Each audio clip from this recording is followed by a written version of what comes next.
मैं आपसे एक पहेली पूछूंगी और आपने मुझे उस पहेली का जवाब सिर्फ और सिर्फ 10 सेकंड में देना है। तो बताएं बच्चों। घूम घूम के गीत सुनाए, एक ही किस्सा कहता जाए। तो बताएं बच्चों, क्या है इसका जवाब? सोचिए सोचिए।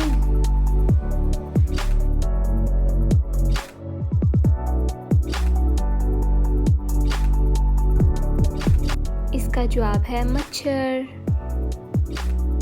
तो प्यारे बच्चों, आपको हमारी पहेली कैसी लगी? कमेंट्स में ज़रूर बताएं।